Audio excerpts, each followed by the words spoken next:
Assalomu alaykum. Demak, hozir ko'radigan imoratimizni yangi qurilgan hovlimizni 208 sotuvga 5 ta xona qurilgan, bir qavat shinamgina chiroyligina qilib tushirgan imoratimizni. Demak, bir chekkadan ko'rishni boshlaymiz. Yo'g'imizni darvozaxona bitta mashinaga mo'ljal qilingan va darvozaning oldida tashqarida ham albatta mashina qo'yadigan joyi bor va darvozaning oldida tashqarida ham kattagina огорodi bor. Ko'rib turganingizdek, juda ham fasadlari oq travertin qilib, juda ham chiroyli, yorqin qilib tanlangan dizayn albatta. Va buni yana yaxshi tomoni afzalligi bu yerda ikkita alohida qilingan, ya'ni ikkita oilaga yoki ham yoshi kattalar bo'lsa, bu yoq tomonini ota-onalar uchun alohida qilishimiz mumkin va bu yoq tomonini yoshlar uchun alohida taqsimlab sochib berishimiz mumkin. Va alohida ikkala tomonida ham alohida sanuzellari joylashtirilgan. Demak, ichkari tomonini ko'ramiz. Chekkadan, xo'p, kirishimiz bilan demak, eshikdan tashqaridan kirganda chap tomonda yotoqxona joylashtirilgan. Yotoqxonamiz juda ham kattagina. Xo'p, radiatorlar qo'yilgan, panoramli romli qoldirilgan, albatta juda ham chiroyli ko'rishga yaxshigina yangi remontdan chiqqan uyimizni juda ham bitmalar qilingan ekan. Remontlarni demak, yo'q sanuzel, demak hali sanuzel anaqalari qo'yilmagan, menimcha qo'yib berishadi. Plitazlarini, sho'ylarini. Xo'p, uyimizda to'pli pol, hamma joy to'pli pol qilingan. Bu yog'imizda mehmonxonamiz, zal, ko'chaga qaragan, tashqariga qaragan oynalarimiz, zalimiz ham yetarli darajada hajmi 10-14 kishilik joy qilsangiz bo'ladi, bemalol stol mehmonxonaga.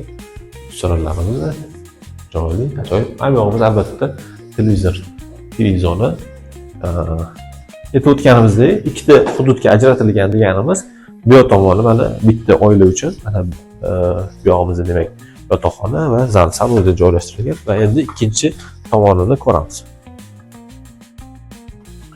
Bu yerda mana hovliga shu qo'yiladigan o'sha rakvina qo'ysangiz bo'ladigan joylar tashib ketilgan. Bu yerda suv kelgan va oqova suv kanalizatsiyasi ham qoldirilgan. Albatta, devorlarimiz mana hovliga chiroqlar qo'yib ketilgan. Chiroyli qilib mana yashil hududlar archilik qo'yilibdi. Yashil hududimiz juda ham kattagina. Hovli juda katta, yetarli darajada kichkinagina hovli qo'yishmagan albatta. Keng, maza qilib yashaydigan uyimiz, imoratimiz. Ya'ni albatta hovlida yashayotganingizdan keyin bemalol yashaysiz. Shunaqa hovlilar bor, kichkinagina qilishadi. Undan ko'ra kvartira, domda yashagan yaxshiroq deydigan hovli kottejlarimiz ham bor. Bu albatta unaqa emas, juda ham keng, katta, maza qilib yashaydigan. Demak, bu yog'imizni podvolga tushadigan joyimiz bitta xonani tegi podvol qilingan va endi keling ikkinchi qismini, ichkari qismini ko'rsatamiz. Xo'p, kirganimizda shunaqa ostona kutib oladi bizani. Juda ham yorqin ranglardan foydalanishgan. Eshiklari ham juda ham sifatli. Eshiklari ham e'tibor bering, juda baland qilingan, baland eshiklarda ham sifatlisi qo'yilgan. Xo'p, bu yog'imizda demak 3 ta xona joylashtirilgan. Demak, bu yog'imizda sanuzel, ya'ni hojatxona, hammom va 3 ta xona joylashtirilgan. Bu yoq tomonimizda oshxona joylashtirilgan. Mana shu tomondan boshlaymiz bo'lmasa. Xo'p, bu yog'imizda mana yotoqxonamiz birinchi. E'tibor bering, hamma xonalar yorqin ranglardan foydalanishgan va panoramli romlar qo'yib ketadigan hamma xonalarda. Lustralarimiz ham juda chiroyli. Hozir mana chirog'ini shunday yoqamiz. Juda ham ajoyib. Keling, ikkinchi xonamizni ko'ramiz.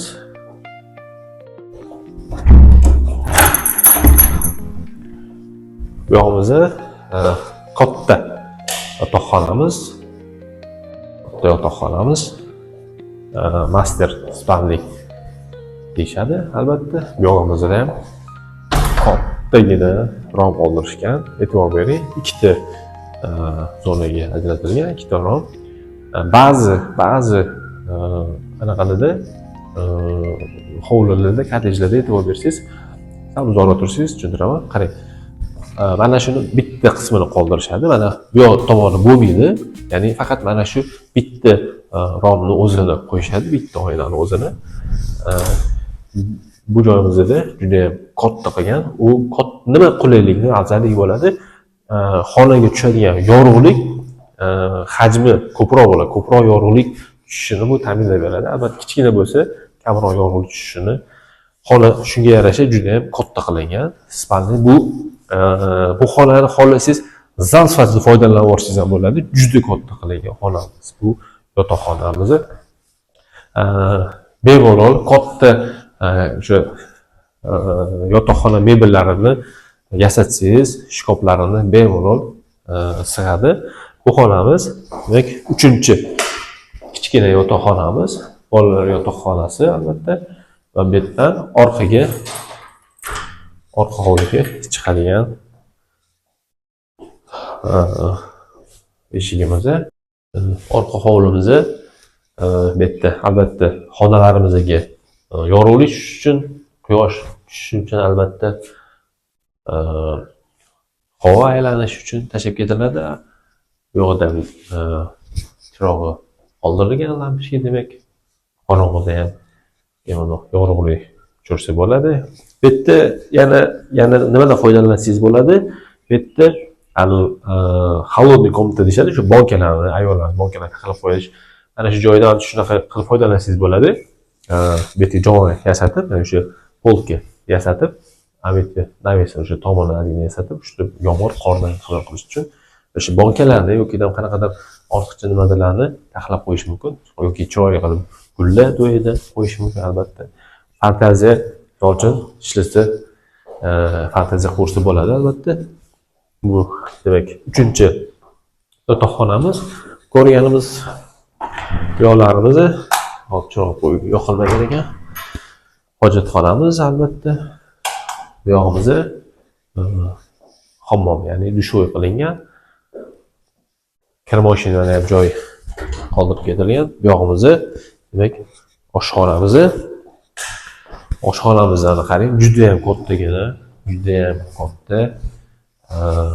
Bemalol mebellarni, katta mebel yasatib, shu yerda o'zida o'tiradigan, albatta faqat choy ichishga, ovqatlanishga emas, bemalol, ya'ni dam olib o'tiradigan, ya'ni kuningizni o'tkazadigan hudud qilsangiz ham bo'ladi. Bu joyimizni juda ham katta, ko'rib turibsiz.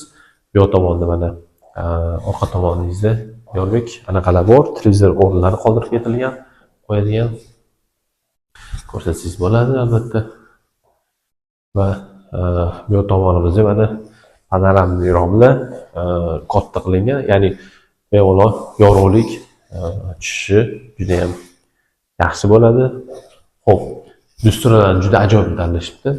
Qarang, anaqaga o'xshaydi, bankaga o'xshaydi. Bankaga kesib qo'yishga o'xshaydi. Albatta, hazil. Mana bu holdagi, ya'ni ostonamizdagi dustur ham juda chiroyli olar ekan. Albatta. Xo'p, endi podval qismini ko'rsatamiz. Keling, podvalga tushadigan bo'lsak, bu yerda albatta perillasi bo'ladi. Perilla qo'yishimiz kerak. Albatta olgan odam ancha vaziyatiga qarab sharoit qiladi. Xo'p, demak, podvalimiz, ya'ni yerto'la, qozonxona, kotel joylashtirilgan. Albatta, bu yerda endi nima qilishingiz mumkin? Kladovka sifatida foydalanishingiz mumkin albatta. Qanaqadir bitta xona, kichkinagina podval qilingan. Asosan kotelliga joy qilingan. Xo'p. Demak, bu joyimizda hojata deyiladi. Uch qahramon postidan taxminan 5-6 kilometr, Shreder bog'i yaqin joy, masjid ham yaqin joy. Demak, katta ko'chadan taxminan 100 metr atrofida kiriladi. Unaqa ichkarili joy emas, joyi juda ham zo'r. Yerimiz 208 salkam 3 sotuk yerimizda bir qavat qurilgan, juda ham chiroyli, yorqin ranglardan foydalangan imoratimizda 5 ta xona qilingan. Albatta, demak, narxi 140 ming so'ralyapti. Kelib ko'rib joyida albatta savdolashingiz bo'ladi. O'tib beradigan joyi bor deyishyapti egasi. Pastiga telefon nomerlariga telefon qilib gaplashsangiz bo'ladi. Bu videoni hovli joy olmoqchi bo'lib yurgan tanishingizga yuborib qo'ying. Videomizni, imoratimizni albatta ma'qul kelgan bo'lsa, like bosib qo'ying. Izohlarda o'zingizni fikrlaringizni yozib qoldiring. Albatta bu biz uchun muhim, albatta qiziq bo'ladi. Har bittasini o'qiymiz. Albatta, menga obuna bo'lmagan bo'lsangiz, obuna bo'ling va kuzatib boring. Hammaga rahmat.